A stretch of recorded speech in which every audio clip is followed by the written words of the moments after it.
नैन निकट काजर लसे वह दर्पण दिखलाए। प्रकृति की कुछ ऐसी रचना है, नेत्र के सबसे निकट काजल होता है पर नेत्र स्वयं उसको देख नहीं पाता, दर्पण उसको दिखाता है।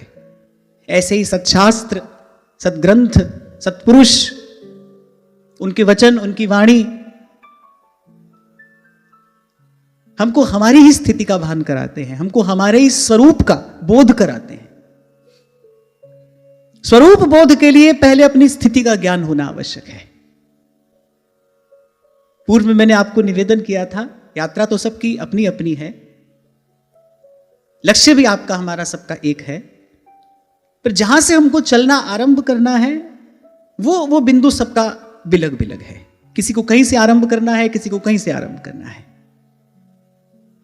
तो स्वरूप बोध से पहले अपनी स्थिति का ज्ञान होना आवश्यक है। एक और उदाहरण मैंने आपको दिया था, किसी भी सिद्धांत का एक उत्तर पक्ष होता है, एक पूर्व पक्ष होता है। उत्तर पक्ष की सिद्धि के लिए पूर्व पक्ष सिद्ध होना आवश्यक है। सब तज भजन करूं दिन राती। इसमें श्री गोस्वामी जी कह रहे हैं कि जो सब छोड़ना है, सर्व के त्याग पूर्वक भगवान का भजन, उसमें पूर्व पक्ष है, सर्व का त्याग। तो ये जो अध्याय है, इसमें आरंभ में जो कुछ भगवान ने कहा वो अपनी स्थिति का ज्ञान कराने वाला है, संसार के स्वरूप का ज्ञान कराने वाला है। आपसे कहा था ना मैंने, संसार को समझे बिना संसार से बचा नहीं जा सकता। संसार को समझे बिना संसार से विरक्ति, संसार से उपरति संभव नहीं है। इसको समझना ही पड़ेगा और इसी के लिए भगवान ने बुद्धि दी है। देखो, प्रेम करना तो हृदय का कार्य है। अच्छा, भगवान कहते हैं कि भाई हम तो केवल प्रेम से ही प्राप्त होते हैं। राम ही केवल प्रेम प्यार, प्रेम ते प्रकट हुई मैं जा, जिन प्रेम किया तिन ही प्रभु पाया। जब प्रेम से ही उस परम लक्ष्य की प्राप्ति होनी थी, जब प्रेम से ही प्रभु प्राप्त होते हैं, फिर आवश्यकता क्या थी बुद्धि की? बुद्धि की आवश्यकता है संसार का विचार करिए, संसार के स्वरूप का विचार करिए, देखिए, अपने आसपास घटने वाली घटनाओं को देखिए। इससे संसार की क्षण भंगुरता का ज्ञान होगा, बोध होगा। जब जब लगेगा ना कि भाई ये सब कितना निस्सार है, तभी तो इससे मन हटेगा। कल इसी बात की चर्चा करते करते मैंने चर्चा को विराम दिया था। जब तक यहां सुख बुद्धि है, जब तक आपको लगता है कि भाई यहां से कुछ हमको मिल सकता है, तब तक ये छूटने वाला नहीं है। जिस दिन ये निश्चय हो जाता है कि भाई ये निस्सार है, जैसे पानी को मथने कोई नहीं बैठता, थोड़ी भी बुद्धि किसी के पास में हो तो पानी को मथने नहीं बैठेगा वो, क्योंकि वो मालूम है भाई इसको मथ के कुछ निकलने वाला नहीं है, मैं इसमें प्रयास क्यों करूं, मैं इसमें परिश्रम क्यों करूं। ऐसे ही जब ये समझ में आ जाता है भाई यहां कितना भी मथ लो, यहां सार कुछ हाथ आने वाला नहीं है, तब यहां से मन हटता है। तो इस अध्याय में भगवान ने देह गेह में आसक्त पुरुष की अधोगति का वर्णन किया है। भगवान कहते हैं, तस्यैतस्य जनो नूनं नायं वेदोरुविक्रमं काल्यमानोऽपि बलिनो वायुरिव घनावलिः यं यमर्थमुपादत्ते दुःखेन सुखहेतवे तं तं धुनोति भगवान् पुमान् छूचति यत्कृते। भगवान कहते हैं कि सबसे पहले ये काल के अधीन पड़ा जीव भिन्न भिन्न योनियों में भ्रमण करता रहता है, लेकिन काल के पराक्रम को नहीं जानता। काल के पराक्रम को नहीं जानता अर्थात इसको लगता है मैं कर रहा हूं, जबकि कर समय रहा है। तभी तो महादेव हंसते हुए ये बात कहते हैं, जैसे किसी के भोलेपन पर हंसी आ जाती है, ऐसे जीव के भोलेपन पर, ये जीव की अज्ञानता पर महादेव बोले, बिहसी महेश तब ज्ञानी मूढ़ न कोय, जिहि जस जग रघुपति करहि तेहि छिन सो तेहि छिन तस होय। व्यक्ति को लगता है मैं करता हूं। अच्छा, यही भगवान की माया है, करने वाला कोई और है। ये तो बिल्कुल ऐसा हुआ जैसे अपराध किसी ने किया, आपको लगा आपने किया है, अब आपको उसका पश्चाताप हो रहा है, आपको उसकी ग्लानि हो रही, जबकि करने वाले तो आप थे ही नहीं। ऐसी जीव को लगता है भाई किया मैंने, मैं करता हूं, और बस इसी भूल के कारण उसको सब कांटे चुभते हैं। कह रहे काल के पराक्रम को नहीं जानता। जो काल के पराक्रम को जान लेता है वो तो काल की गति को प्रणाम करके, गीता में भगवान ने इसका संकेत अर्जुन को किया, आप कुछ भी ना करो तो भी आप देखो कुछ होगा, क्योंकि गुण गुण में बरतता है ना। आपके भीतर भी त्रिगुण है, आपके बाहर भी त्रिगुण है, और जब तक जब तक आत्मा परमात्मा से मिल नहीं जाता तब तक तो भाई ये सब त्रिगुण के द्वारा ही संचालित हो रहा है ना। तीनों गुण ही तो संसार को चला रहे हैं, सत्व रज तम। आपकी दिनचर्या में भी आप देखो, कभी सत्वगुण प्रधान हो जाता है, कभी रजोगुण प्रबल हो जाता है, कभी तमोगुण बढ़ जाता है। कुछ भी ना करो तो भी थोड़ी भूख तो लगेगी, तो भी नींद आएगी, तो गुण गुण में बरत रहा है। संत यही तो समझकर पहले चकित होते हैं, फिर आनंदित होते हैं। बोले लो, आज तक यही भूल कर रहे थे, हमको लगता था हम कर रहे हैं, बाकी करने वाला तो कोई और है। क्यों कह रहे हैं महाराज करण करावण हार आप? बोले करने वाला भी कोई और है, कराने वाला भी कोई और है। इसी कर्तापन से मुक्त हो जाना ही तो ज्ञान है। जब तक ये कर्तापन है तब तक तो भाई राग द्वेष के बंधन से, अहमता ममता के बंधन से जीव को कोई मुक्त नहीं कर सकता। तो भगवान ने कहा भाई जीव इसी भूल में पड़ा है, कर तो समय रहा है, जीव को लगता है मैं कर रहा हूं। आप ही कर रहे हो तो आप हमेशा अच्छा ही अच्छा क्यों नहीं करते, ठीक है ठीक क्यों नहीं करते? मैं तो कई वर्षों से आपसे पूछता आया हूं, कोई ऐसा है जिसने दुख के लिए प्रयास किया हो? नहीं है। और कोई ऐसा है जिसने दुख ना पाया हो? अगली बात भगवान यही कह रहे हैं, यम यमर्थम उपादत्ते दुखेन सुख हे तवे तं तं धुनोति भगवान पुमान छूचति यत्कृते। बोले जीव सुख की अभिलाषा से जिस जिस वस्तु को बड़े कष्ट से प्राप्त करता है, बोले उसी को काल नष्ट कर देता है, फिर उसके लिए उसको बड़ा शोक होता है। बहुत बरस पहले की घटना मैं आपको सुना रहा हूं। शायद मैं 9वीं 10वीं कक्षा में पढ़ता था। हमारे पड़ोस में बड़ा सुंदर घर बन रहा था। माने उस व्यक्ति ने 2-3 बरस लगाए अपना घर बनाने में। संसार के कोने कोने से सुंदर सुंदर वस्तुएं, माने उसको लगता था भाई सुंदर से सुंदर घर में बनाओ। शुभ मुहूर्त निकला गृह प्रवेश का, और बस गृह प्रवेश से ठीक 1 दिन पहले रात्रि को हार्ट अटैक हुआ और सेठ जी गए। तो आज जब मैं ये श्लोक पढ़ रहा था तो मुझे वो घटना याद आई। बड़े कष्ट से जिस वस्तु को जीव सुख बुद्धि से, सुख का साधन समझकर कि भाई ये मुझे सुख देगा समझकर प्राप्त करता है, फिर काल उसी को नष्ट कर देता है, फिर उसको शोक होता है। कल आपसे मैं कह ही रहा था भाई यहां कौन सा ऐसा नया है जो कभी पुराना ना पड़े। बड़ी भूख लगी है, बड़ी भूख लगी है, सुंदर सा भोजन का थाल किसी ने आपके सामने परोस दिया। आप देखो पहले ग्रास के साथ ही भोजन का सुख कम होना आरंभ हो जाता है, बढ़ता नहीं है। फिर जैसे जैसे आप पेट भरने के निकट पहुंचते हो वैसे वैसे भोजन का जो रस है वो धीरे धीरे कम होता चला जाता है। फिर एक स्थिति ऐसी आती है उस भोजन को देखने की भी इच्छा नहीं होती। होता है कि नहीं? जैसे ही आपने खाना शुरू किया, यदि उस विषय में रस है तो फिर जितना भोजन करो उतना रस बढ़ना चाहिए, पर रस तो घटता है, बढ़ता तो नहीं। अरे ऐसे किसी भी विषय सुख का आप विचार कर लो, जैसे आप उसको भोगना शुरू करते हो वो घटता है। मैंने कहा एक समय ऐसा आता है पेट अगर भर जाए, कितना भी सुंदर भोजन क्यों ना, उसको देखने की भी इच्छा नहीं होती। आज व्यक्ति किसी को कह रहा है हम तुम्हारे लिए, तुम हमारे लिए, फिर एक समय ऐसा आएगा, एक समय ऐसा आएगा जब उसकी ओर देखने की भी इच्छा नहीं होगी। और कभी कभी तो संबंधों की ऐसी दुर्दशा हो जाती है कि जहां कभी स्नेह सौहार्द था वहीं पर वैर विरोध होने लगता है। ये दृश्य तो आप संसार में रोज ही देखते हो, वहीं पर वैर विरोध होने लगता है। अगर विषय में रस हो, सुख हो, फिर तो भाई जितना उसको पाओ, जितना उसको ग्रहण करो, उतना वो विषय का सुख बढ़ना चाहिए, वो तो घटता है। पर दर्पण देखत देखत नहीं,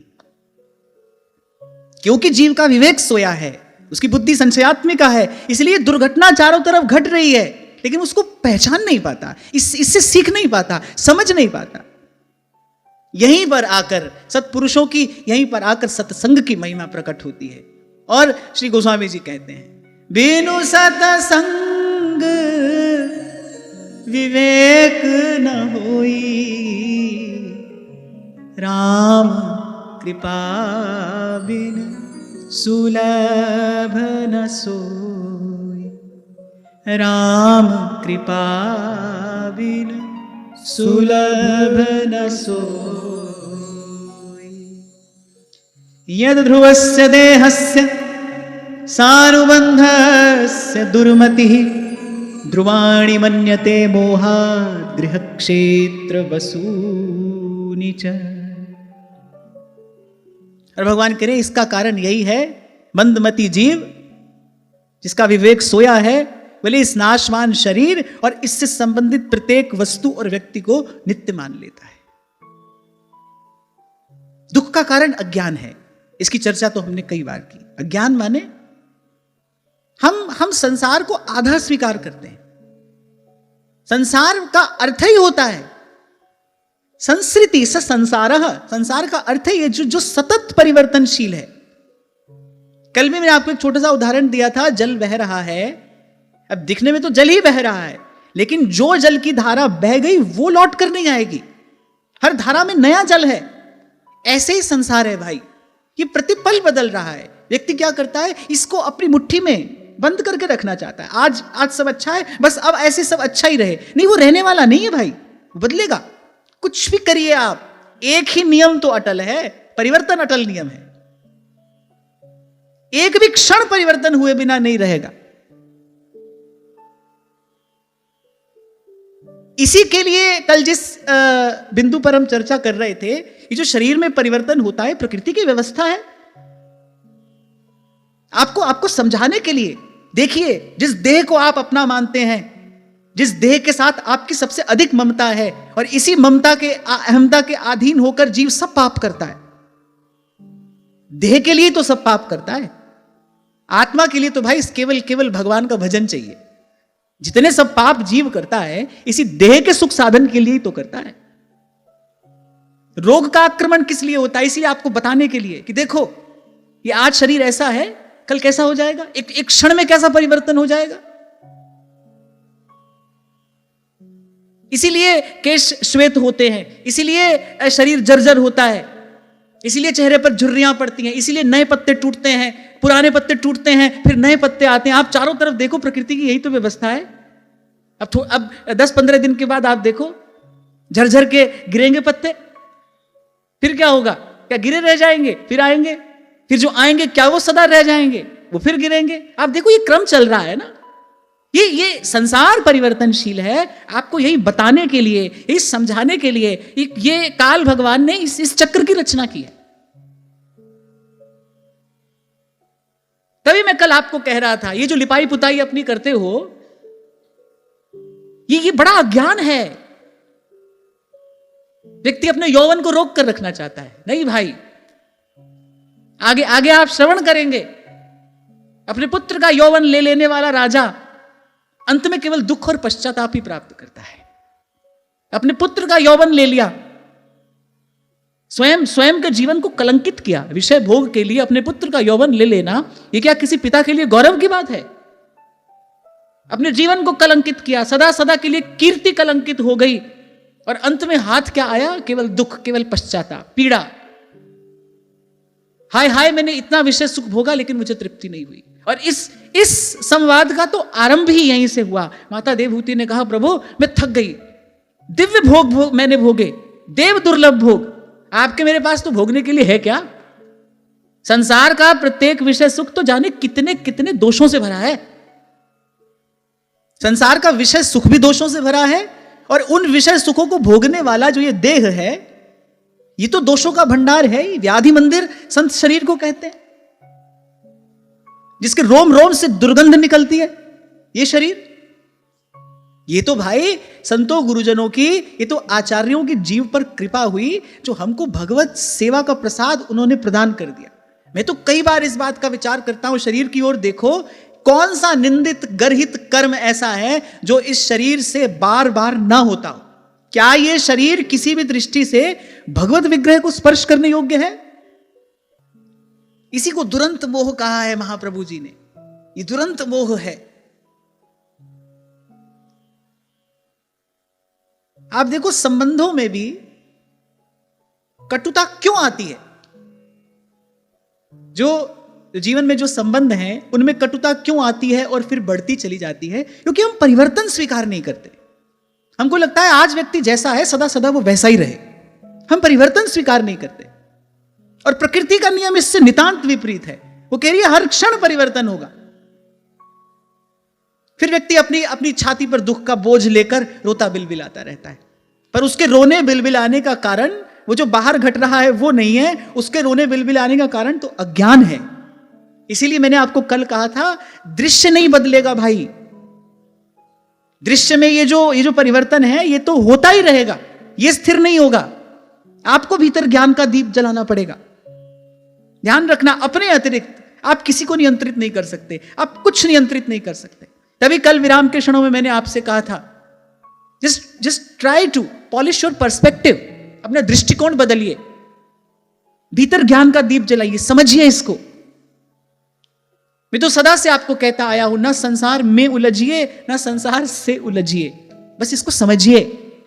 और जैसे ही कोई समझता है, जैसे ही ज्ञान की कृपा से अज्ञान नष्ट होता है, जैसे ही गुरु की कृपा से वो भीतर की ग्रंथि खुल जाती है, मन मस्त मगन, मन मस्त मगन, मन मस्त मगन, अब क्या बोल। बड़ी देर से कांटा गड़ा हो, व्यक्ति दुख पा रहा हो, और एक कोई आए और उस कांटे को निकाल दे, कैसे चैन पड़ जाता है ना। ऐसे जैसी वो गांठ खुलती है भीतर से, चैन पड़ जाता है, कुछ नहीं बदलता, बस मन प्राण शीतल हो जाते हैं। ये जो चेतना है इसकी गति सहज हो जाती है। अभी तो अगणित द्वंद देह के पथ है। श्री सेवक जी महाराज कहते हैं कि द्यौस खोवत सकल और सोबतन रात नहीं जात जानी। दिन दिन में द्वंद है, रात सोने में बीत गई। अच्छा, सोने में भी कौन सा चैन है? भांति भांति के स्वप्न, कभी भला कभी बुरा, कभी शुभ कभी अशुभ, स्वप्न में कभी मान कभी अपमान। वो भांति भांति के जो स्वप्न हैं वो भी तो द्वंद में ही डाले रहते हैं, चैन है कहां?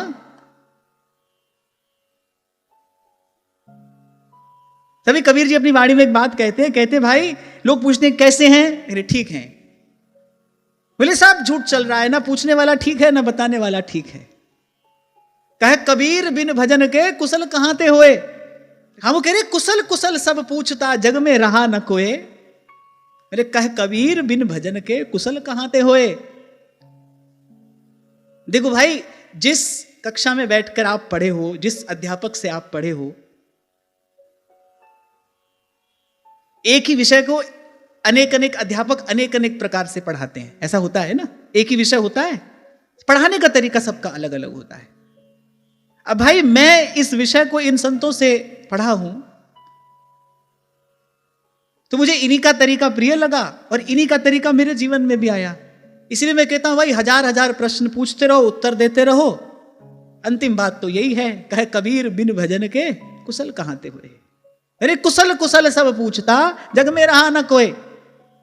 कैसे हैं? ठीक हैं। कैसे हैं? ठीक हैं। और जो पूछ रहा है आप कैसे हैं, बोले हम भी ठीक हैं। ठीक कुछ नहीं है, कोई ठीक नहीं है, कुछ ठीक नहीं है। पूछने वाला भी गया, बताने वाला भी गया। इसलिए कबीर बड़ा प्यारा है मुझे, अतिशय प्रिय है। अरे कहे कबीर बिन भजन के कुशल कहां ते होए। बिना हरि के भजन के कैसे ठीक हो जाओगे? आप कहते हो ठीक है, कैसे ठीक है? बिना भजन के ठीक है। बिना भजन के तो भाई सब गलत ही गलत हो रहा है। कूप नीर बिना, धेनु क्षीर बिना, धरती मेह बिना, जैसे पंडित वेद विहीना, तैसे प्राणी हरि नाम बिना।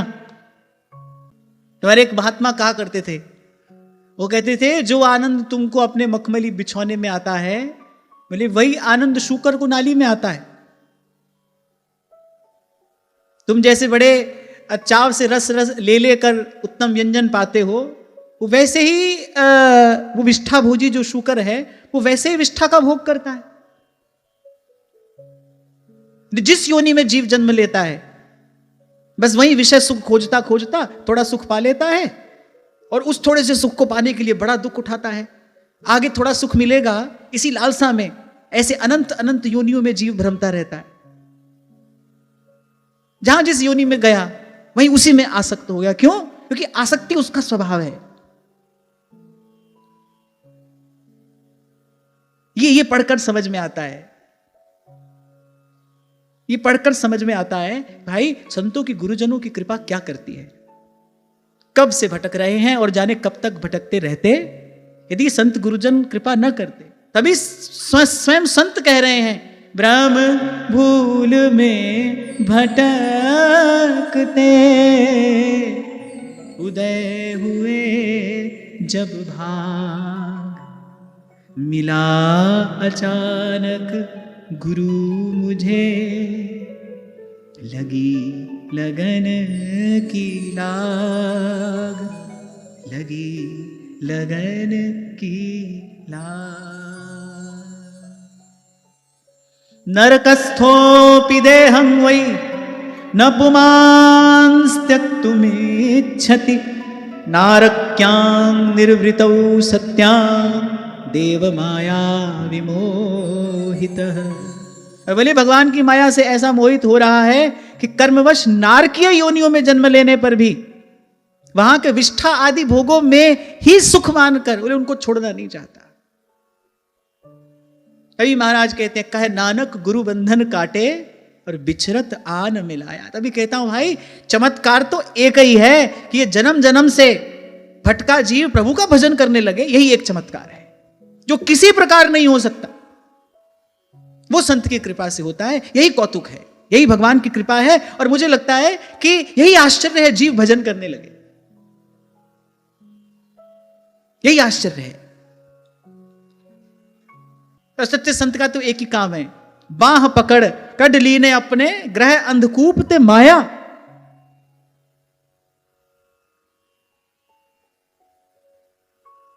और व्यक्ति क्या अपेक्षा करता है? बोले गुरुजी आशीर्वाद भी दें। अरे और तो और आज तो ये भी अपेक्षा करता है, घर में बच्चे का ब्याह हो तो गुरुजी आए, ब्याह में आए आशीर्वाद देने के लिए।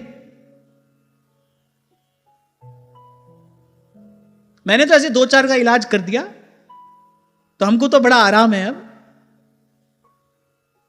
ये और आशा अपेक्षा है, और ये सब आना जाना लेना देना चल ही रहा है। तभी मैंने कहा भाई, तुम जिसको सत्य कहते हो वो तो थोड़ी देर का व्यवहारिक सत्य है। श्रीमद् भागवत बता रही है सत्य क्या है। श्रीमद् भागवत के प्रणयन का लक्ष्य ही है सत्यम परम धीमहि। मैं कहता हूं सही रास्ते पर आज न चल पाओ, कोई बात नहीं, पर सही रास्ता जान तो लो। हो सकता है आपकी आज चलने की सामर्थ्य ना हो, पर सही रास्ता जान तो लो कि यह सही मार्ग है। कम से कम अपने भीतर इतना विचार तो रखो, भाई जिस रास्ते हम जा रहे हैं सही रास्ता नहीं है। ये विचार ही आपको एक दिन सीधे सच्चे रास्ते पर ले आएगा। पर अगर गलत को ही सही मान के चलते रहोगे फिर कौन लाएगा? संसार में जितने संबंध बनते हैं व्यक्ति उत्सव मनाता है। विवाह हो, बालक हो, नए नए संबंधों का ही बनना तो है, व्यक्ति इसका उत्सव मनाता है। पर अध्यात्म की दृष्टि तो यह कहती है ना भाई, मन और बिखर गया, पहले 1 से 2 में हुआ, 2 से 3 में, 3 से 5 में, फिर 5 से 10 में।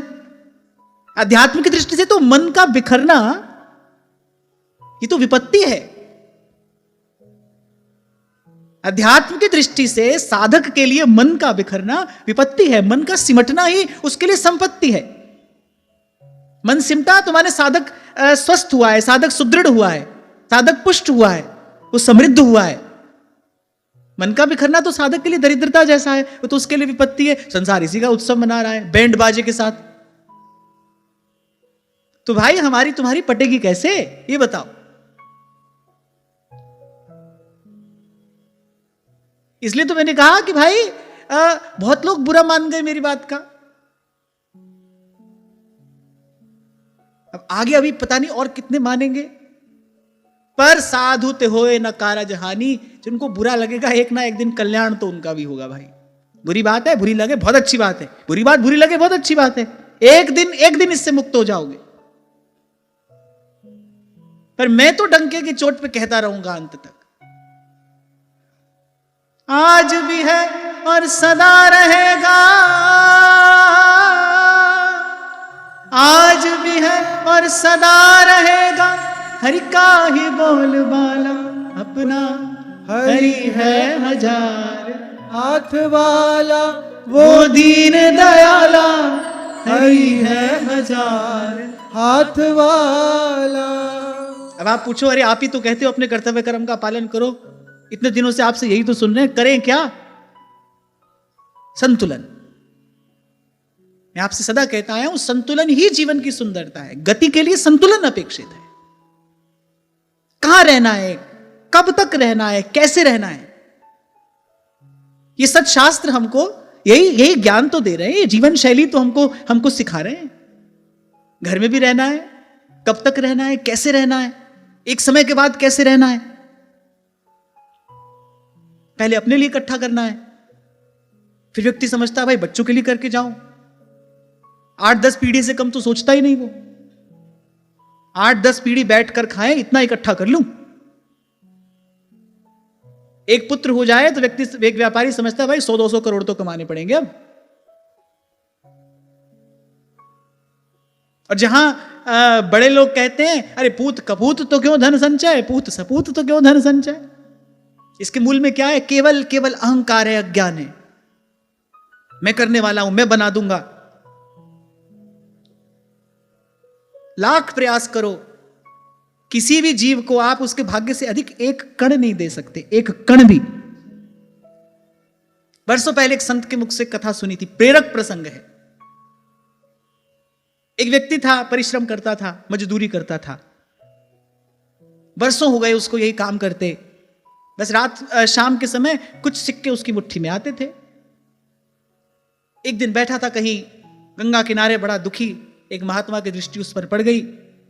किसी को दुखी देखकर महात्मा का हृदय द्रवित हो ही जाता है। संत हृदय नवनीत समाना। महात्मा ने पास बुलाया, बोले क्यों दुखी हो भैया? उसने कहा महाराज पूरा जीवन मुझे परिश्रम करते हो गया, मैं कितना भी परिश्रम कर लूं लेकिन सांझ ढलती है मेरे हाथ में कुछ सिक्के ही आते हैं, इससे अधिक मैंने कभी नहीं पाया।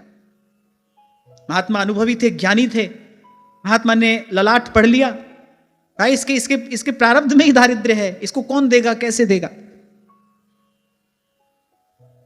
महात्मा ने कहा तेरे पूर्व का कुछ कृत कर्म ऐसा है कि तेरे ललाट पर विधाता ने ये दारिद्र्य लिख दिया है, संतोष कर। फिर कैसे हो जाए, बिन सत्संग कैसे संतोष हो जाए। चरण पकड़कर रोने लगा। महात्मा समर्थ थे, सिद्ध थे। महात्मा ने कहा अमुक स्थान पर जा, वहां पर बड़ा सुंदर मेला लगा है, भांति भांति के वस्त्र है, पकवान है, गान तान तरंग सब कुछ है वहां पर। जा, सांझ तक का समय है तेरे पास, जो तेरे मन में आए वो सब वहां से ले लेना। बोले सब ले लूं? हाँ। बोले जो तेरे मन में आए सब ले लेना। सांझ तक का समय है, सांझ होते ही वहां से बाहर आ जाना। अब पहुंचा मेले में, अब देखा सुंदर सुंदर वस्त्र है, आभूषण है, नर्तकियां नृत्य कर रही हैं, कहीं सुंदर गान हो रहा है, बड़े अद्भुत आकर्षण है वहां पर।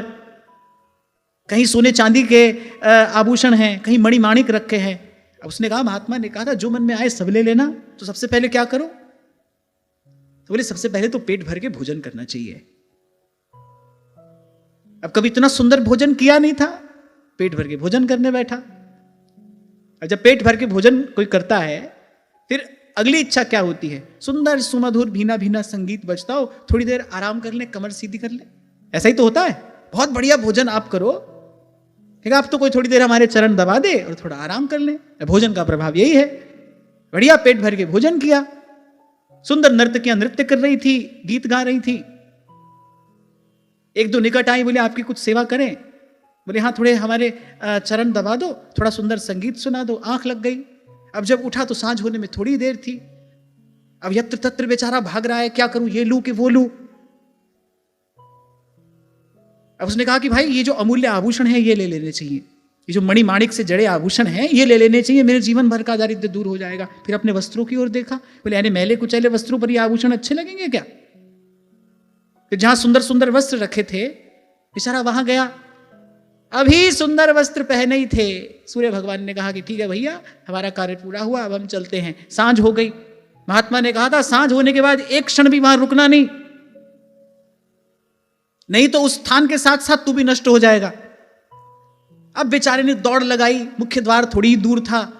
अब जब जैसे ही मुख्य द्वार के निकट आया, दोनों ओर सिक्कों के ढेर थे। अब उसने कहा भाई और कुछ तो हाथ नहीं आया, 2 मुट्ठी सिक्के ही हाथ से लेता चलूं। महात्मा ने तो पूरा अवसर दिया, सुबह से शाम तक का एक एक वस्तु समुपलब्ध करा दी, लेकिन सांझ ढली, हाथ खोला तो मुट्ठी में वही सिक्के। रत्ती घटे न तिल बढ़े, लिख दी जो करता। इसीलिए तो सूरदास कहते हैं सूरदास होनी सो होगी, सूरदास होनी सो होगी, मूरख सोच करे रे विधना टारे नाही टरे, रे विधना टारे नाही टरे। तो व्यक्ति के संबंध बनते हैं, वो अपने आप को भाग्यशाली समझता है। कॉन्ग्रेचुलेशंस, मुबारक हो, बधाई हो। मैं आपसे 2 दिन पहले कह रहा था, मैं तो जगत तमाशा ऐसे कोने में बैठा देखता रहता हूँ, राम झरोखे बैठ के, सबका मुजरा ले। तो मैं देखता हूं, मैं कही भाई किस बात की बधाई हो रही है, ये किस बात की मुबारकबाद है। देखो, तभी कभी कभी ठाकुर जी से कहता हूं, प्रभु आपका ये खेल हमको थोड़ा कम समझ में आता है। भगवान ने कहा पहले संबंध बनाता है, फिर पालन पोषण की चिंता से जीवन भर जलता है, अंग अंग जलता है। और भगवान कह रहे हैं तथापि दुर्वासनाओं से दूषित हृदय होने के कारण यह मूढ़ निरंतर इन्हीं के लिए तरह तरह के पाप करता है। पहले भी मैंने आपसे शायद कभी निवेदन किया था, जिन संबंधों का निर्वाह करने के लिए जीव पाप करता है, संबंध यही रह जाते हैं, पाप साथ जाता है। कब तक साथ रहता है? आज तक भटक रहे हैं संसार में, ये जन्म जन्मांतर के हमारे पाप ही तो हैं। इतना सुनते हैं, इतना संतों की वाणी सुनते हैं, फिर भी और अंतर में प्रकाश नहीं होता, हमको बोध नहीं होता। अरे पूर्व के पाप ही तो बार बार विक्षेप बनकर सामने आते हैं। सुख निधान प्रभु प्यारे नहीं लगते, प्रभु का नाम मीठा नहीं लगता। वही संसार की चकाचौंध बार बार खींचे लेती है मन को अपनी ओर। तुलसी पिछले पाप ते हरि चर्चा न सुहान। इसलिए मैंने आपसे कहा था, बालक का विवाह हो जाए उसके बाद घर में मत रहो। और पहले समय और था, पहले समाज की स्थिति कुछ और थी, पहले संस्कार कुछ और थे। अब समय बदल गया है भाई, समय के साथ आप भी बदलिए। आज जहां से चर्चा आरंभ हुई, इस समय के परिवर्तन को देखिए, समझिए, आप भी बदलिए। बहुत अधिक समय तक अब आपके बच्चे आपको अपने साथ नहीं जाते, दे नीड स्पेस। ऐसा ही कहते हैं ना, सबको अपना अपना स्पेस चाहिए, उनको भी स्पेस चाहिए। आप भी अपने राइट स्पेस पर पहुंचिए। और शायद इसी का विचार किया था हमारे ऋषि मुनियों ने, इसीलिए ग्रस्त के बाद वानप्रस्थ और फिर सन्यास। वानप्रस्थ माने मेरे वन की ओर देखना, घर से मुख मोड़ लीजिए। और अगर घर में रहना है, अगर घर में रहिए तो फिर कैसे रहिए? घर को पीठ देके भगवान की ओर मुख करके रहिए। आपसे कोई अनुमति लेने आए, आपसे किसी कार्य में कोई स्वीकृति लेने आए, कोई अच्छी सलाह मांगने के लिए आए, तो भाई उसको दे दो। जब कोई आपको बड़ा माने तभी बड़े होने में लाभ होता है। तभी ये बात व्यास जी ने समझाई ना, ले गुरु के माने शिष्य नहीं, शिष्य माने गुरु होए। छोटा यदि आपको बड़ा मान रहा है, आपको बड़े के जैसा आदर सम्मान दे रहा है, आपसे कुछ आज्ञा स्वीकृति अनुमति चाहता है, तब तो उसको दो। अरे हमारे यहां तो ये परंपरा बड़े पहले से है, कह रहे बिना पूछे ज्ञान न दीजिए, बिना जिज्ञासु के बोले ज्ञान देने की आवश्यकता नहीं है। आपसे मैंने कहा था, ये तो भाई अब ऐसा समय आ गया, यहां हर चौक चौराहे पर ये ज्ञान की दुकान लगी, ज्ञान बंट रहा है। पहले ऐसा नहीं था, पहले ऐसा नहीं था। जब ये संवाद पूर्ण होगा, भगवान कहेंगे कि माता इसे केवल अधिकारी व्यक्ति के ही सन्मुख कहना चाहिए, अनधिकारी के सन्मुख नहीं। इसलिए कोई ये भूल ना रखे कि भाई इससे बड़ा धर्म का प्रचार हो रहा है, इससे केवल आत्म प्रतिष्ठा होती है, इससे कोई धर्म का प्रचार नहीं हो रहा। अगर धर्म का प्रचार हो रहा है, अगर आज हम ये क्लेम करते हैं कि ये तो बहुत व्यापक स्तर पर धर्म का प्रचार हो रहा है, फिर समाज में ये कुरीतियां क्यों बढ़ रही हैं? फिर व्यक्तिगत रूप से व्यक्ति का पतन क्यों हो रहा है? व्यक्ति के चरित्र का पतन क्यों हो रहा है? ये प्रश्न तो भाई हमको अपने आप से भी और ये क्लेम करने वालों से भी पूछना चाहिए ना। अगर धर्म का इतना ही प्रचार हो रहा है, व्यक्ति का पतन क्यों हो रहा है? व्यक्ति का चारित्रिक पतन क्यों हो रहा है? व्यक्ति मानसिक रूप से क्यों इतना अस्वस्थ हो रहा है? कहां से आ गई ये इतनी निराशा, ये अवसाद, ये डिप्रेशन, ये सब कहां से आया है? अरे यतो धर्मस् ततो जयः, जहां धर्म है वहां तो जय है, वहां तो जय विजय होनी चाहिए, वहां तो उत्कर्ष, उल्लास, आनंद होना चाहिए। और यहां देखो पूरे विश्व की ओर आप देखिए कितनी तीव्र गति से मानसिक रोगियों की संख्या बढ़ रही है। ये कौन सा धर्म का प्रचार हो रहा है? नहीं नहीं, ये आत्म प्रतिष्ठा के लिए किया जाता है बस, बिना पूछे, बिना जिज्ञासु के ये सब कहना। इसके मूल में कोई लोकहित नहीं है, इसके हित में कोई धर्म प्रचार नहीं है, इसमें केवल आत्म प्रतिष्ठा है। तो इसलिए घर में भी इसी विधि रही है। मैंने कहा ना, ये सत्शास्त्र जो है हमको बड़ी सुंदर जीवन शैली सिखा रहे हैं। इसी विधि घर में भी रहिए। छोटे आपको बड़ा माने तो आप बड़े बन के रहिए, न माने, यदि वो नहीं मानते तो डोंट इंटरप्ट, हस्तक्षेप मत करिए। केवल आपके मन की शांति भंग होगी और कुछ नहीं होगा, कुछ नहीं होगा। संतों ने तो ये बात बहुत पहले समझ ली, कहा कही भली को ना करे, तू न बोल मति मंद, सब ज्ञानी सब ही चतुर, उर प्रेरक हित चंद। और आज तो छोटे छोटे बच्चे कहते हैं इट्स माय लाइफ।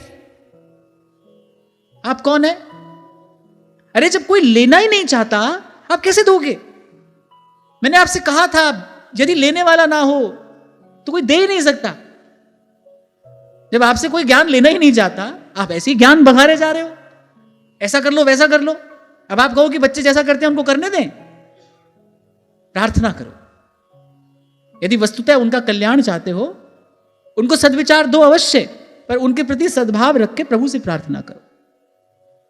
उसी से कहना चाहिए जो सुने, और केवल सुने नहीं माने। सुन तो कोई भी लेता है, उसी से कहिए जो सुने भी, आपकी स्थिति को समझे भी, और फिर आपकी बात माने भी। कहने वाला कहता है मांगो उसी से जो दे खुशी से, और कहे ना किसी से। उसको कहिए अपनी बात, जो आपकी स्थिति समझे, जो आपकी बात माने, जो आपको कुछ उत्तर दे। यहां कौन सुनने मानने वाला है? कबीर कहते हैं, बोले कहता कहता थक गया, कहा ना सुनिया कोई। बोले भाई हम जीवन भर कहते रहे, किसी ने नहीं सुना। अरे उनकी बात नहीं सुनी, हम कौन है? इसीलिए ध्रुवदास जी ने कहा तो है बिगानी का परी अपनी निबेर। अब भाई प्रारब्ध से हमको संबंध मिले थे, उनके प्रति जितना हमारा कर्तव्य था हमने ईमानदारी से उसका निर्वाह किया। अब चलिए, कोई नहीं पकड़ता है आपको, आप ही पकड़ते हैं सबको। सीधे सरल शब्दों में मैं आपको ये बात कह रहा हूं, आपको कोई नहीं पकड़ता, पकड़ ही नहीं सकता, आप पकड़ते हैं। यदि इस चेतन जीव की स्वीकृति ना हो तो कोई भी बंधन इसको बांध नहीं सकता। आपकी स्वीकृति से बंधन है, आपकी मान्यता से बंधन है, आपके मान लेने से बंधन है।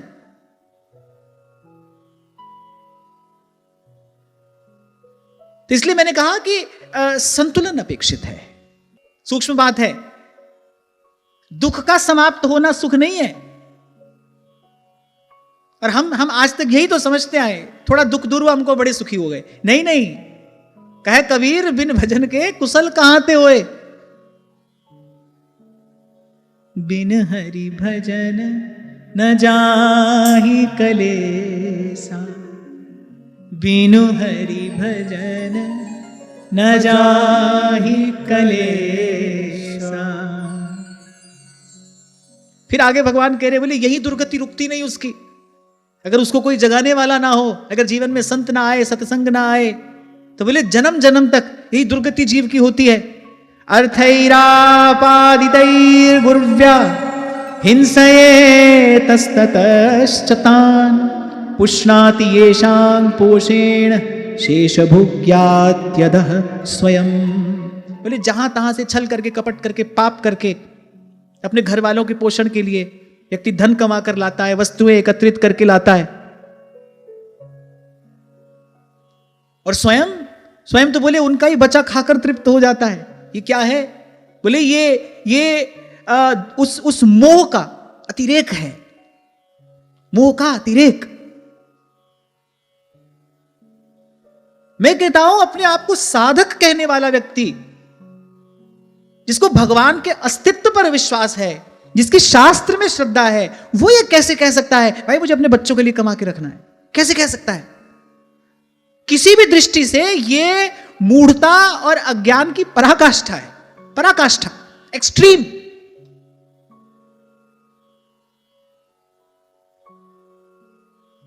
इस भूल में कभी ना रहना। ध्यान रखना, आप समाप्त होगे, ये प्रपंच कभी समाप्त नहीं होगा।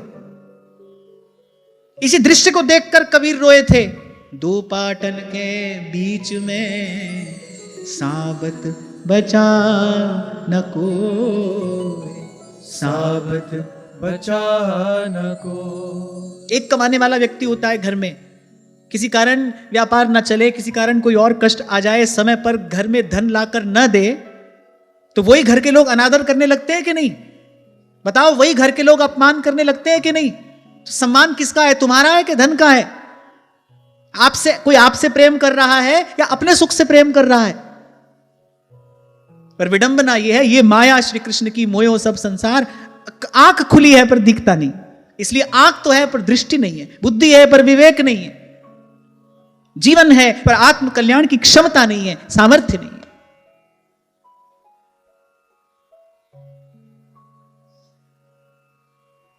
यहां भगवान कह रहे हैं फिर ऐसी स्थिति आती है जब शरीर अशक्त हो जाता है, वो धन लाने में असमर्थ हो जाता है,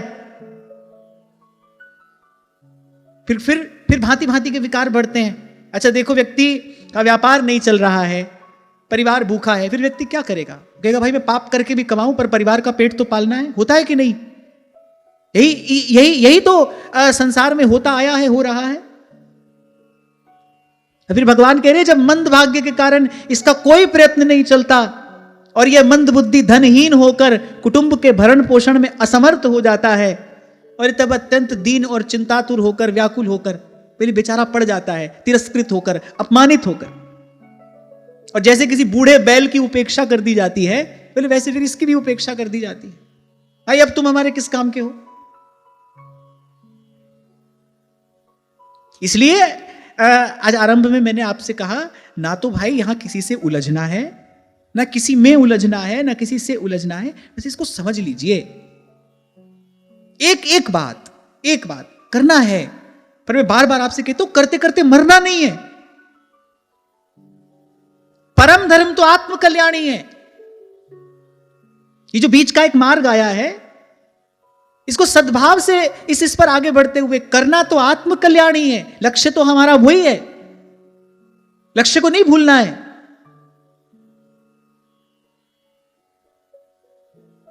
हम उलझे बिना नहीं रह पाते। हमारे साथ झंझट क्या है, हम उलझे बिना नहीं रह पाते। अब एक माता का कर्तव्य है बालक के लिए, कुछ कर्तव्य है माता का बालक के लिए, लेकिन कहां तक है? जब तक वो बालक है। जिस दिन बालक अपने आप को बड़ा समझने लगे, जब वो अपने आप को बालक ही नहीं समझ रहा है, जब वो आपको बड़ा माने ही नहीं रहा है, आप उसके शिक्षक कैसे बनोगे? आप उसको सद्विचार कैसे दोगे जब वो आपसे लेना ही नहीं चाहता, ग्रहण ही नहीं करना चाहता? ऐसी स्थिति में क्या किया जाए? स्थिति भाई केवल भगवान से प्रार्थना करो। और मैं एक पग और आगे बढ़ूंगा, जब भगवान से ही प्रार्थना करनी है तो फिर तेरे मेरे के लिए, अपने पराये के लिए क्या, फिर तो सबके लिए प्रार्थना करो। लोकः समस्तः सुखिनो भवन्तु। कुल मिलाकर भाई जीवन शैली ऐसी हो जो मन चित्त को स्वस्थ रखे भजन के लिए। वो आपसे जैसे बन पड़े आप वैसे करिए। मन चित्त भजन के लिए स्वस्थ रहे, मन चित्त भजन के योग्य रहे, मन में अकारण भांति भांति के विक्षेप ना हो। बस आपकी जीवन शैली ऐसी होनी चाहिए, क्योंकि परम धर्म तो आत्म कल्याणी है। करना तो भाई अपना कल्याणी है। जिसको जो प्रारब्ध मिला है, जिस स्थिति में भगवान ने रखा है, उसको उसी का सदुपयोग करते हुए अपना कल्याण करना है। कुछ बहुत अच्छा है, कुछ बहुत अनुकूल है तो भगवान का धन्यवाद कर दो, कुछ प्रतिकूल है तो और धन्यवाद कर दो। ये जो कर रहे हैं प्रभु, आप मुझे सचेत करने के लिए कर रहे हैं, आप मुझे सुघड़ बनाने के लिए कर रहे हैं। ठोक पीट थन रूप संवारो, सुघड़ बनायो जी। ठोक पीट थन रूप संवारो, सुघड़ बनायो जी। धूल पड़ा का करथो में तो हो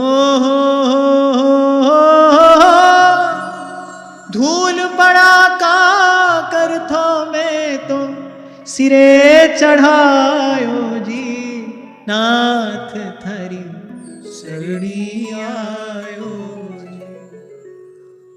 तो भाई ये भगवान ठोक पीट रहे हैं हमको सुघड़ बनाने के लिए।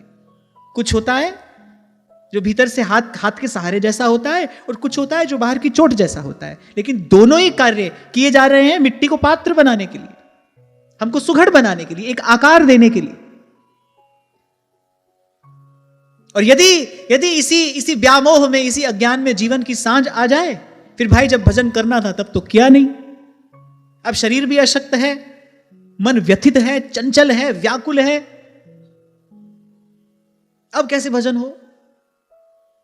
फिर एक कोने में पड़े रहकर रोने के अतिरिक्त और कुछ हाथ नहीं आता।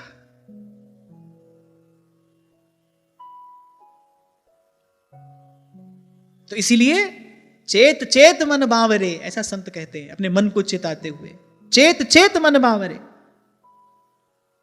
इससे पहले चिड़िया खेत चुग जाए, उससे पहले खेत की संभाल कर लो। प्यास लगने पर कुआं नहीं खोदा जाता है भाई। आप सोचो प्यास लगेगी तो कुआं खोदेंगे, अभी तो सब अनुकूल है, फिर देखेंगे जब समय आएगा तब भजन करेंगे। नहीं, ऐसा नहीं होता है। यदि कोई सोचे प्यास लगने पर कुआं खोदूंगा, फिर तो भाई प्यास के मारे मरेगा, फिर तो प्यास प्राण ले लेगी। कुआं पहले खोद कर रखना पड़ता है। तो ऐसे ही प्यास तो लगेगी भाई, शरीर है तो प्यास लगेगी ना, प्यास तो लगेगी, समय तो आएगा। तन जोबन उड़ जाएगा जैसे उड़त कपूर, नारायण गोपाल भज क्यों चाटे जगधूर, क्यों चाटे जगधूर। अब फिर आप कहो कि आज तो आपने बहुत ही डरा दिया। नहीं नहीं, मैं तो आपको वो बोर्ड दिखा रहा हूं, आगे गहरी खाई है। और मैं कहता हूं कि अगर कभी कभी डरना भी पड़े, यदि डरने से अपना हित होता हो तो डरना भी चाहिए। अब कोई बोले भाई मैं तो जलती आग से नहीं डरता, तो कोई बड़ा बुद्धिमान है। अरे भाई उससे डरना ही चाहिए। जलती आग से कोई नहीं डरेगा, बोले मैं तो नहीं डरता, मैं तो गले लगा लूंगा इसको, मैं तो कूद जाऊंगा इसमें, तो कोई बहुत बड़ा पुरुषार्थ है, कोई वीरता है, ये तो मूर्खता है, मूर्खता है। तो भाई कभी कभी डरना भी चाहिए, कहीं कहीं डरना भी चाहिए। और डरने की आज्ञा तो हमको आचार्य चरण ही कर रहे हैं, यही डर ही डरप हरिवंश हित। आज की चर्चा से सार स्वरूप ये बात याद रहे, भाई प्यास लगने पर कुआं नहीं खोद पाएंगे हम, उसकी तैयारी तो आज ही करनी है। आज लगोगे तो किसी दिन जल निकलेगा। बनते बनते बात बनती है, लाख बार बिगड़ेगी, फिर बनते बनते बात बनेगी। इसलिए कल मैंने आपसे कहा था, सब बात किसके लिए? जो सच में साधक है, जो ईमानदारी से साधक है, जो अपने जीवन को साधना चाह रहा है, उसके लिए ये नहीं है। जो इत व्यवहार ना उत परमारथ, और जो बीचे बीच जन्म गंवा रहा है, उसके लिए नहीं है। मुझे तो एक व्यक्ति जो विषय भोग में लगा है, उसको कोई सुध ही नहीं है अपने कल्याण की, अपना खा रहा है, पी रहा है, सो रहा है, मुझे तो उससे भी ज्यादा दया उस पर आती है जो बेचारा बीच में लटका है, ना इधर का है ना उधर का है। जो बीचे बीच में जन्म गंवा रहा है, जो कहीं का भी नहीं हो पा रहा है, बड़ी दयनीय अवस्था तो उसकी है, दुर्दशा तो उसकी है।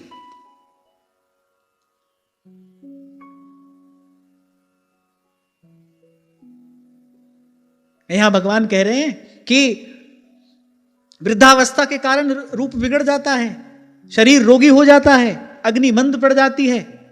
अच्छा देखो, अग्नि मंद पड़ी माने शरीर अशक्त हुआ है, शरीर अब उत्तम भोजन नहीं खा सकता, पर मन तो ललचाता है। अगर युवावस्था में संयम नहीं रखोगे तो वृद्धावस्था आते आते, अरे वृद्धावस्था आते आते तो यदि युवावस्था में मन को न संभाला जाए तो मन की और दुर्गति हो जाती है। स्वयं भीष्म पितामह कह रहे हैं महाराज युधिष्ठिर से कि इंद्रिय निग्रह युवावस्था से कहीं कठिन वृद्धावस्था में होता है। महाराज युधिष्ठिर हतप्रभ रह गए, बोले वृद्धावस्था में भी इंद्रिय निग्रह करना पड़ता है? बोले युवावस्था से अधिक कठिनाई वृद्धावस्था में होती है। अब मुझे कभी कभी लगता है भाई यहां तो कोई भी काम की बात नहीं सिखाता।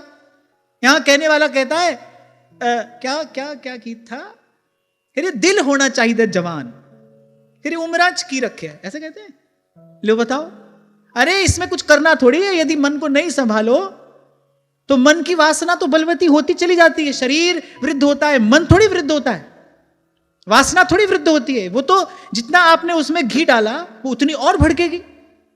तभी कल मैंने आपको कहा था संभलने का समय आज है, अब।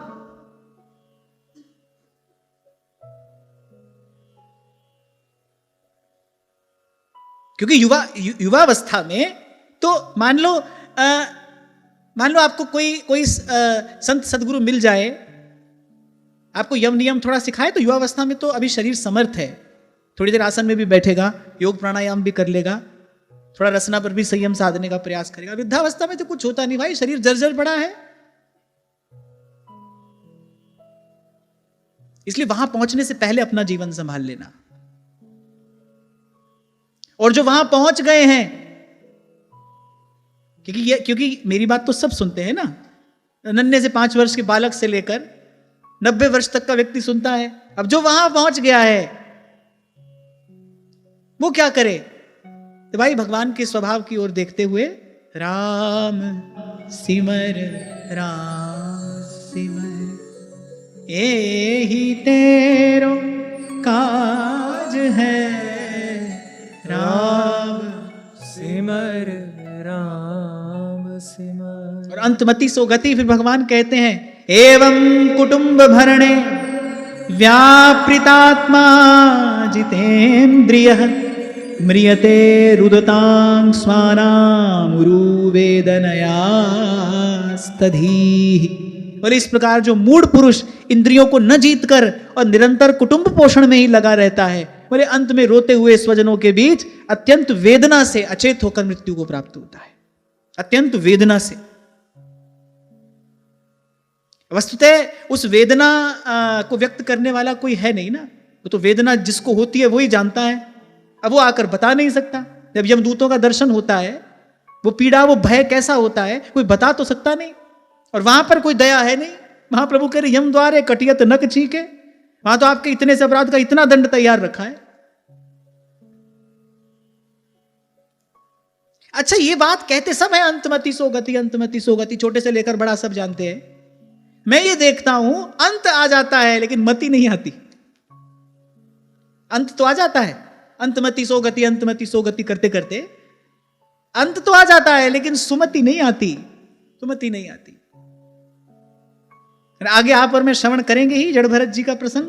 कितना त्याग तपोमय जीवन है, ज्ञान वैराग्य की पराकाष्ठा। थोड़ी सी भूल होती है फिर संस्कृति में पढ़ना पड़ता है।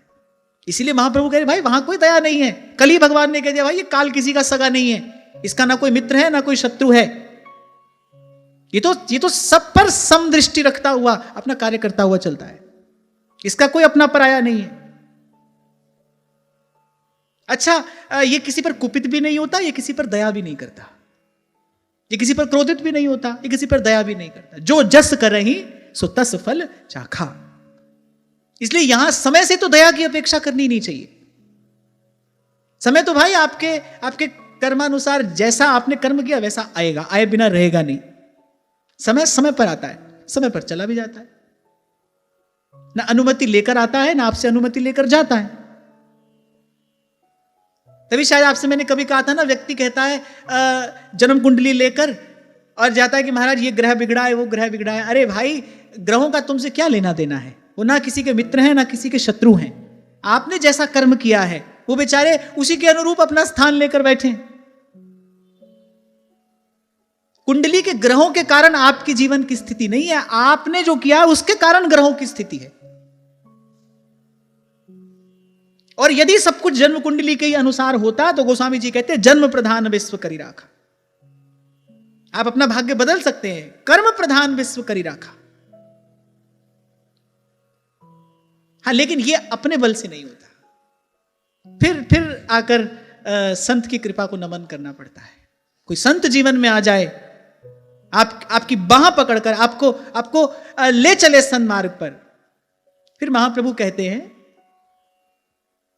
कि जो पे कृष्ण चरण मन अर्पित, फिर करी है कहा नवग्रह रंक। कोई महापुरुष आकर श्री कृष्ण के चरणों में आपका मन समर्पित कर दे, आपका जीवन समर्पित कर दे, आपके कर्म को सेवा बना दे, बोले फिर ये बेचारे क्या करेंगे? महाप्रभु तो कह रहे करी है कहां नवग्रह रंक। पर मैंने कहा ना, जो कुछ है उसके मूल में आपकी स्वीकृति है, आपका प्रयास है, आपकी चेष्टा है, आपका संकल्प है, आपका विचार है। आप हैं, आप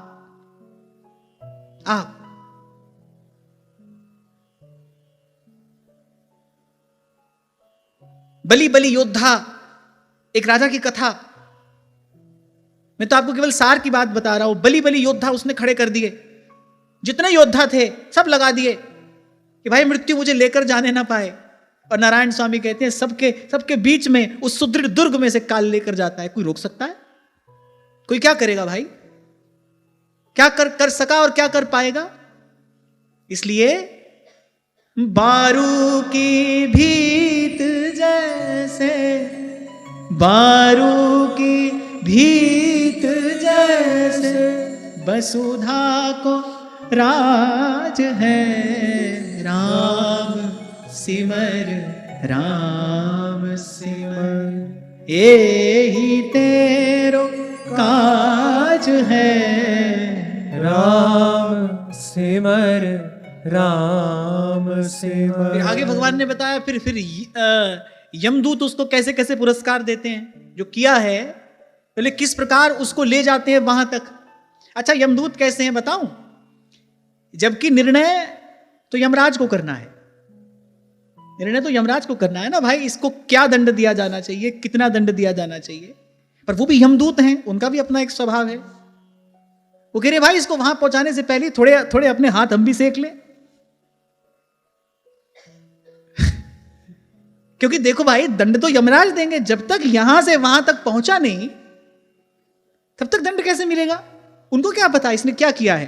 वो तो भाई लेखा जोखा चित्रगुप्त महाराज के पास में है, वो बताएंगे भाई ये किया है और यहां भेजना है, यहां पहुंचाना है, यहां धरना है, ये तो वो बताएंगे।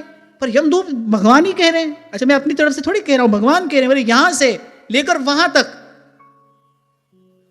फिर ठुकाई पिटाई करते यमदूत जाते हैं। तो मैं सोच रहा था इनका ये कैसे करते हैं भाई? फिर मुझे लगा भाई यम के दूत हैं, उनका भी अपना एक स्वभाव है। वो सोचते हैं भाई इसके बाद हमको मौका मिलेगा कि नहीं मिलेगा, तो हम भी थोड़ा आनंद ले ले। तो वो वहां तक उसको वहां पहुंचाने से पहले आनंद लेते जाते हैं। अब वो मैं आपको बताऊंगा तो आप सच में डर जाओगे। तो इतने ही समझ लेना, बुद्धिमान हो, आपको इतना संकेत ही पर्याप्त होना चाहिए कि कैसी दुर्गति जीव की होती है, कैसी दुर्दशा जीव की होती है। और देखो देखो प्रभु की कैसी कृपा है, हमको भारत भूमि पे जन्म मिला है।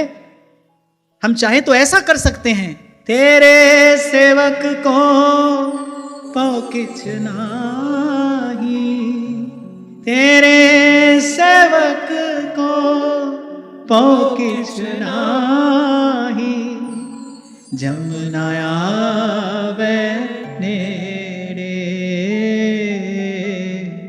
जमुना आवे नेड़े। और फिर आगे कैसे कैसे नरकों की यातना आगे श्रीमद् भागवत जी में उसका भी वर्णन किया गया है। अच्छा, कोई कहते हैं कि अरे स्वर्ग नरक सब यहीं पर है, कोई स्वर्ग नरक नहीं होता। ओशो रजनीश से बात कहता था महाराज जी, अरे कहीं स्वर्ग नरक नहीं होता। अब आज होता तो मैं जाकर उनसे पूछता कि बिना देखे आप किसी भी वस्तु के अस्तित्व पर, माने उसके होने या ना होने पर प्रश्न चिन्ह नहीं लगा सकते। हुआ क्या, एक बार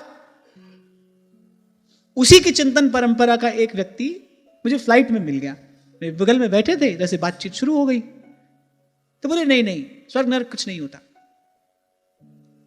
तो मैंने कहा आपने गुलचुलिया का फूल देखा होगा? तो बोले नहीं। बोले नहीं हमने नहीं देखा। तो मैंने कहा उसके बारे में आप कुछ बताइए। बोले अरे जब हमने देखा ही नहीं तो कैसे बताएं? मैंने कहा नहीं, थोड़ा उसका गुण दोष आप उसके बारे में बताइए। बोले आप पागल है क्या, जब मैंने देखा ही नहीं तो मैं बताऊं कैसे? अब मैंने कहा मैं आपको सेम टू यू कहूं तो आपको अच्छा लगेगा? मैं भी तो यही आपसे कह रहा हूं, जब आपने देखा ही नहीं तो होने या ना होने के विषय में आपको निर्णय कैसे दे सकते हैं? हमारे शास्त्र में जो लिखा है वो एक एक शब्द त्रिकाल सत्य है। इसी को कहते हैं शास्त्र में निष्ठा होना, इसी को कहते हैं शास्त्र के वचनों में श्रद्धा होना। शास्त्र की बात को ना मानकर, शास्त्र के वचनों को मिथ्या मानकर ही तो व्यक्ति उच्छृंखल हुआ है। भगवान ने तो शास्त्र की व्यवस्था की थी कि हमारा जीवन संयमित नियंत्रित रहे। इसकी बात को न मानकर, शास्त्र के वचनों का निरादर करके ही तो व्यक्ति मनमाना आचरण करने लगा। ऐसे ऐसे पाखंड मत प्रचलित हुए, हो रहे हैं और होते रहेंगे, क्योंकि ये कलयुग का धर्म है। जहां ना शास्त्र की कोई बात है, ना भगवान का नाम है। कोई सोहंग सोहंग कर रहा है, कोई शिवोहंग शिवोहंग कर रहा है।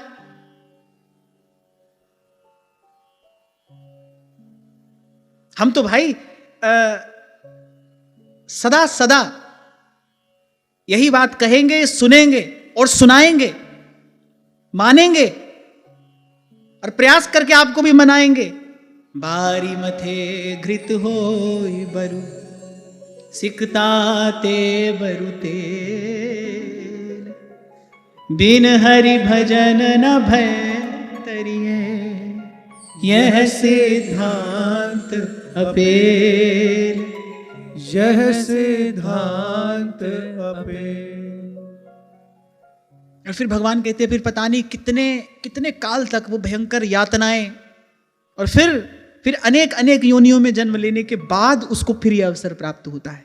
कभी भगवान की कृपा होती है, फिर मनुष्य होने का अवसर प्राप्त होता है। और मैं तो कभी कभी इस बात का विचार करता हूं, भाई मनुष्य होने का अवसर भी, अब मनुष्य तो भाई संसार के किसी कोने में भी जन्म ले सकता है। अतिशय कृपा जब होती तब इस भारत भूमि पर मनुष्य होने का अवसर मिलता है।